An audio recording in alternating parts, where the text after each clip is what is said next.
Ethan had always been different. Even as a toddler, he preferred the corners of rooms where light hesitated and shadows gathered, where the air felt thick and still, almost like the world outside moved too quickly for him. Other children ran and shouted, chasing sunlight across lawns, laughing as if joy was something tangible they could grab. But Ethan lingered in the edges of hallways, the dim corners of his bedroom, tracing patterns on the floor with his small fingers, humming softly to himself, as if communicating with invisible companions. His parents noticed, naturally concerned, though they always told themselves he was just imaginative, thoughtful, quiet. They could not see what he saw, could not feel the subtle pull of the darkness that lingered in his room, stretching, waiting, almost alive. One stormy afternoon, as rain hammered the windows and wind rattled the panes, Ethan sat on the carpet stacking blocks, and in the far corner of his room, a shadow flickered. It stretched and twisted unnaturally, curling along the walls and pooling into shapes that seemed to breathe. Ethan did not scream, did not even flinch. Instead, he smiled softly as if he had been expecting it. Slowly, carefully, he named it Lumo, a name that felt right, even though he did not know why. And from that moment, Lumo was no longer just a flicker at the edge of his vision. Lumo was a presence, quiet at first, patient, lingering in the corners, watching Ethan with an invisible attention that was both comforting and terrifying.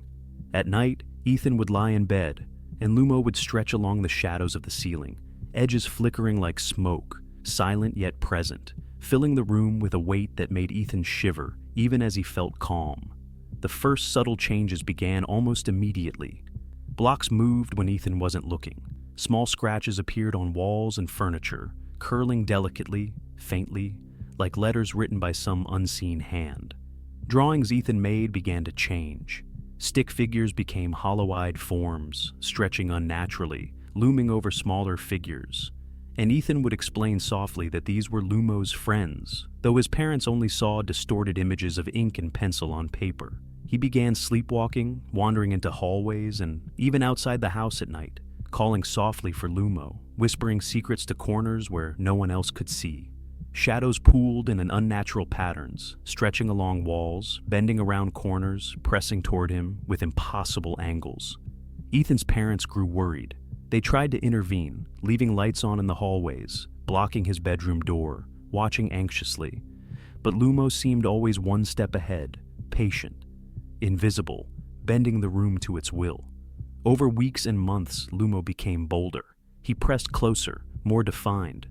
A dark figure whose edges swayed and twisted, occupying corners, creeping along walls, appearing in reflections and mirrors that seemed to distort reality.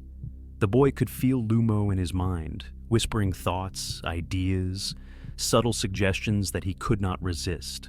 Sometimes these whispers were playful, promising games and friendship, but often they were dark, insistent, pulling at him, demanding, "Stay, forever." Ethan's drawings became more grotesque. Figures that he claimed were Lumo's friends appeared crawling across paper with stretching limbs, hollow eyes, black ink smudges forming impossible shapes that seemed to move if stared at too long. Doors opened by themselves, furniture shifted. Shadows lingered where they shouldn't. Ethan's parents began to fear for him, though they did not yet understand the extent. On stormy nights, when the wind rattled windows and rain slammed against panes, Ethan's room seemed alive. Shadows crept along walls, curling into shapes that reached for him. Whispers pressed into his ears even when no one else was present. The weight of Lumo pressing against his chest, bending space and air around him. One night, his parents left for a few hours, and alone, Ethan lay in bed. The shadow stretched fully across the room, edges flickering and elongating, wrapping around furniture, bending the ceiling, pressing into every corner. Ethan tried to cry out, but no sound escaped. The walls themselves seemed to breathe, pulse, and warp. Lumo leaned closer, its presence filling every part of the room, every part of his mind. And he felt a pull, an irresistible force toward the corner where Lumo waited. Hours later, when his parents returned, Ethan was gone. The bed lay in disarray, toys scattered in impossible arrangements, scratches etched into the walls and floor like intricate runes. Neighbors reported seeing flickers of a boy-shaped shadow in the upstairs window, moving fluidly like smoke. Children who entered the house alone whispered of Lumo, and some never spoke again. Years passed. New families moved in, unaware of the house's history. Shadows pooled unnaturally, furniture shifted subtly, doors opened and closed by themselves. Laughter echoed through empty rooms, soft and indistinct. Children whispered to corners, drawing strange, hollow-eyed figures, stretching limbs and distorted faces that seemed alive. The house waited. Lumo waited. He was patient, eternal, waiting for any child who could see shadows as companions rather than threats. Shadows bent toward them, whispered promises of games and friendship. Reflections in mirrors mimicked movements imperfectly, longer, thinner, curling impossibly around corners. Scratches appeared on walls and skin, subtle, delicate, ritualistic.